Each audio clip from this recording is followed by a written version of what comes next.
পরিচালকরা সিনেমার পরিচালকরা বললেন যে তারা যে ন্যারেটিভ নির্মাণ করে আমরা সেই ন্যারেটিভ দেখাবো কিনা। আমি এখানে একটা প্রশ্ন করেছিলাম, আপনারা যে ভারতীয় সিনেমার বিরুদ্ধে বলছেন, গত 50 বছরে বাংলাদেশের সিনেমা হয়েছে কয়টা? এখানে দুটো ইস্যু। একটা হলো ভারত আপনাকে যে ন্যারেটিভ নির্মাণ করতে চায় ভারতীয় সিনেমা আসবে না, ওকে, ভারত বাংলাদেশের কোনো পরিচালককে 10 কোটি টাকা দিয়া সে তখন যদি এখানে সিনেমা বানায় তার ন্যারেটিভ নির্মাণে আপনি কোন পলিসি দিয়ে তাকে আটকাবেন? আপনি বললেন ভারতের সিনেমা আসবে না, রাইট?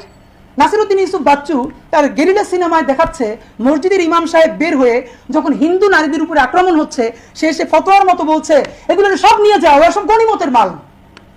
বাংলাদেশের কোন এক্সট্রিমিস্ট মৌলবাদী হুজুরও আপনার নাম ধরে বলতে পারবেন যে হিন্দু মহিলাদেরকে গনিমতের মাল বলেছে, মানে তাদেরকে ধর্ষণ করা যাবে, তাদেরকে রেপ যা ইচ্ছে তাই করা যাবে? কে বলেছে? এটা তো সিনেমা। সেই সিনেমা হবেন আপনি কিভাবে আটকাবেন? দ্বিতীয় বললাম, আপনি আমাকে বলেন গত 50 বছরে আপনার বাংলাদেশের সিনেমা বানাইছেন কয়টা? কারণ গত 50 বছরে যত সিনেমা হয়েছে আমি সিনেমায় দেখি, আমি আমার বাপের চেহারা দেখি, যার জ্ঞান তো আমি কোনো অপরাধ করতে বা খারাপ কাজ করতে দেখি নাই, অথচ পুরো সিনেমার সব থেকে বাজে ক্যারেক্টারটা আমার বাপের মুখ। আমার বাপ মানে কোটি কোটি বাঙালি মুসলমান যার দাড়ি আছে, টুপি আছে।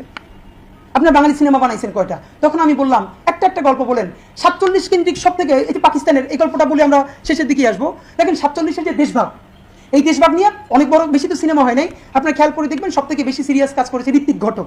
তিনি এটা নিয়ে 1962, 60, 61, 62 এই তিনটে সময়ে তিনি ট্রিলজি বানালেন, মেঘে ঢাকা তারা, কোমল গান্ধার এবং সুবর্ণরেখা, এই তিনটে সিনেমা। আমি 2-3 বছর আগে আমার একদম আগ্রহের জায়গা থেকে এই কিন্তু যত সিনেমা আছে আমি নোট নিয়ে দেখেছি। সেইখান থেকে আমার মেমোরিতে বলতে পারি, আপনারা নিজেরা কেউ জানেন কিনা, ধরেন যখন 47 হলো, বাংলাদেশ থেকে লক্ষ লক্ষ হিন্দু জনগোষ্ঠীর মানুষ তারা কলকাতায় চলে গেল। এর মানে তাদের ঘর বাড়ি দীর্ঘদিনের আপন স্মৃতি ছেড়ে তাদেরকে যেতে বাধ্য হলো। এটা একটা গল্প। আচ্ছা, ভারতে যেসব মুসলমানরা ছিল তারা কি কেউ পাকিস্তানে এসেছিল? মানে এই পূর্ব পাকিস্তানে, এই বাংলাদেশে 47-এ এসেছিল?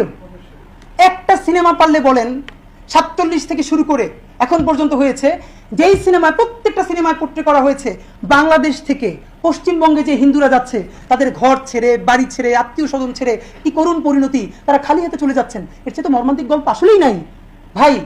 60% ছিল যারা বাংলাদেশ ছেড়ে ভারতে গেছেন, মহাজির তো অলমোস্ট 40% ছিল যারা ভারত ছেড়ে পাকিস্তানে আসতে হয়েছে, ঠিক একইভাবে তাদের হাতে কিচ্ছু ছিল না।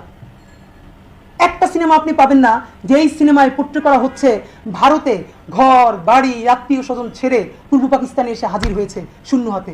সেই সাফারিংসের গল্প একটা সিনেমায় নাই।